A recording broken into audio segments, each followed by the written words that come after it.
ભારતીય wrestler Vinesh ફોગાટે Paris ઓલિમ્પિકમાં ડિસ્ક્વોલિફાય થયા પછી કુસ્તીમાંથી સંન્યાસનું એલાન કર્યું છે। વહેલી સવારે સોશિયલ મીડિયા પ્લેટફોર્મ એક્સ પર પોસ્ટ કરીને લખ્યું કે માં કુસ્તી મારાથી જીતી ગઈ, હું હારી ગઈ, માફ કરજો, આપનું સપનું, મારી હિંમત બધું તૂટી ગયું, આનાથી વધુ તાકાત નહીં રહી, હવે અલવિદા કુસ્તી, આપ સૌની હંમેશા ઋણી રહીશ।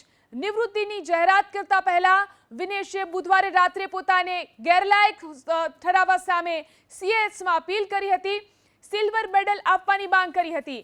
જો કે court of arbitration for sports આજે તેના ઉપર નિર્ણય કરશે।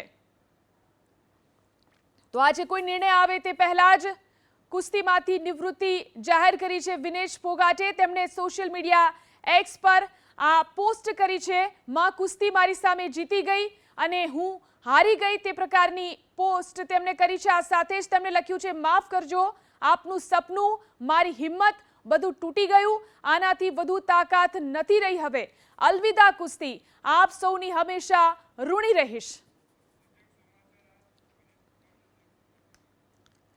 તો વિનેશ ફોગાટને લઈ અને વધુ એક સમાચાર પ્રાપ્ત થઈ રહ્યા છે।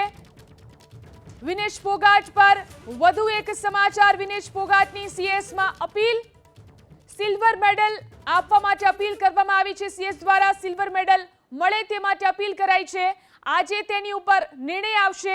વિનેશ ફોગાટ પર વધુ એક આ મહત્વના સમાચાર, court of arbitration for sports આજે તેના ઉપર નિર્ણય કરશે। વિનેશ ફોગાટે જે અપીલ કરી છે સીએસની અંદર, સિલ્વર મેડલની વિનેશ ફોગાટે માંગ કરી છે।